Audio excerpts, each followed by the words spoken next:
PT Superior Prima Sukses Tbk, produsen bata ringan AAC merek Blaskon dan Superior Block mulai membangun pabrik 5 di Banjarnegara, Jawa Tengah. Lahan seluas 5,9 hektar ini dipersiapkan untuk kapasitas produksi hingga 1 juta meter per tahun dengan investasi sekitar 250 miliar rupiah yang akan rampung pertengahan 2025. Produsen bata ringan AAC merek Blaskon dan Superior Block, PT Superior Prima Sukses Tbk mulai membangun pabrik kelima di Banjarnegara, Jawa Tengah. Lokasi Banjarnegara dipilih strategis untuk memenuhi permintaan material konstruksi di wilayah Jateng yang belum memiliki produsen lokal. Efeknya pelanggan mendapat akses harga lebih kompetitif, pengiriman lebih cepat, dan stok lebih tersedia. Blas memproduksi 2 merek unggulan, Blaskon dan Superior Block, sebagai bata ringan berkualitas premium serta semen mortar Blastbond dan Superior Bond yang mempercepat proses pemasangan dinding konstruksi. Perusahaan menekankan keunggulan produk seperti ringan, presisi, tahan api, dan hemat material. Meski menjadi market leader bata ringan AACC di Indonesia, pasar konstruksi di daerah masih terbuka luas. Ekspansi pabrik menjadi strategi utama untuk memperluas jangkauan pasar nasional dan mengisi kebutuhan material di daerah yang belum terlayani.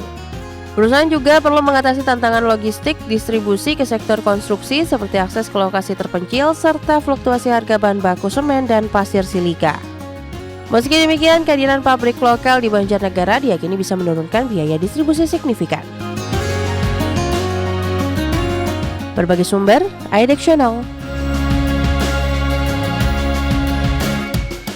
Selanjutnya kita ke indeks harga saham gabungan. Pemirsa, terpantau IHSG masih melanjutkan penguatan dan masih bertahan di atas level 7.600-an. Berdasarkan data dari IDX Mobile, pemirsa, IHSG bergerak ke level 7.624 atau naik 0,12% hingga penutupan perdagangan di sesi pertama Selasa 29 Juli 2025. IHSG sempat menyentuh level tertinggi di 7.641 sebelum akhirnya berhenti di 7.624 yang juga masih berada di zona penguatan. Adapun 284 saham mencatatkan penguatan, 342 saham melemah, 330 saham lainnya bergerak stagnan. Nilai transaksi mencapai 6,92 triliun rupiah. Melajunya indeks harga saham gabungan cukup positif sejak perdagangan awal Juli, di mana terpantau dalam 4 pekan terakhir hanya pada tanggal 22 Juli IHSG ditutup di zona merah yang sebelumnya juga sempat mengalami pergerakan pelemahan di awal Juli hingga 4 Juli 2025 dan selebihnya selalu konsisten ditutup di zona hijau. Dan jika kita lihat dalam 3 bulan terakhir IHSG naik 12,97%, dalam 1 pekan terakhir indeks menguat 3,81%. Dan kita cermati sejumlah saham yang masuk dalam kategori top gainers pada perdagangan di sesi pertama hari ini. Di mana saham-saham diantaranya ada BRPT yang naik 6,07% ke level 2.620, BRMS juga naik 5,88% ke 468, CDIA masih melanjutkan pergerakan positif kembali naik 6,56% ke 1.950 dan juga BKSL naik 9,77% ke Rp146. Sementara itu top losers ada saham seperti MDKA yang turun 1,54% ke 2.550, saham Dewa terkoreksi 1,69% ke 232, Mina turun 2,19% dan juga INKP yang melemah 2,94% ke Rp6.600. Dari sisi sektoral, infrastruktur masih memimpin penguatan naik 1,14%, diikuti barang baku yang juga menguat 0,92%. Sementara industri melemah 0,42%, transportasi dan logistik juga terkoreksi 0,36%. Kembali bersama kami dalam IDX per session closing, kita ke informasi emiten. Emiten energi PT Medco Energi Internasional Tbk mengumumkan telah menyelesaikan akuisisi hak partisipasi dengan Repsol INP untuk mengakuisisi Fortuna International Barbados Inc. yang memegang hak kepemilikan tidak langsung sebesar 24% di PSC Corridor. Di mana proses akuisisi ini bernilai transaksi sebesar 425 juta dolar Amerika dengan penyesuaian sesuai praktik yang berlaku. Sebagai catatan, PSC Corridor memiliki 7 lapangan produksi gas dan 1 lapangan produksi minyak yang seluruhnya berlokasi di wilayah Sumatera Selatan, di mana penjualan gas dilakukan melalui kontrak jangka panjang kepada pembeli dengan reputasi tinggi di Indonesia dan Singapura. Sebelumnya, Direktur Utama PT Medco Energi Internasional Tbk, Hilmi Panigoro mengatakan bahwa akuisisi ini sejalan dengan strategi perusahaan untuk memiliki dan mengembangkan aset berkualitas tinggi yang menghasilkan arus kas yang kuat, sekaligus memperkuat komitmen terhadap pembangunan nasional dengan gas alam menjadi tahapan penting dalam perjalanan menuju masa depan rendah karbon.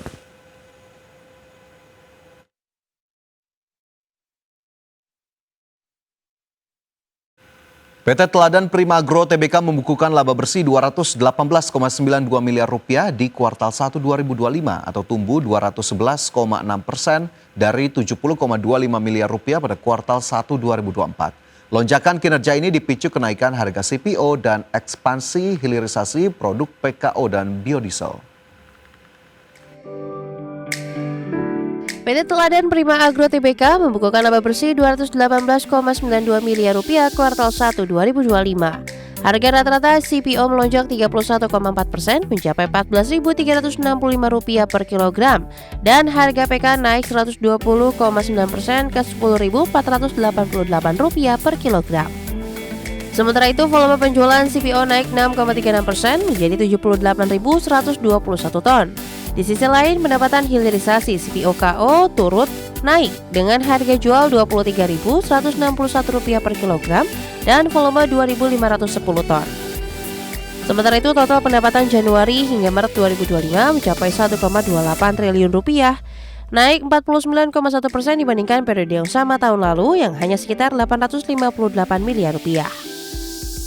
Kontribusi terbesar datang dari penjualan CPO PK dan produk lainnya.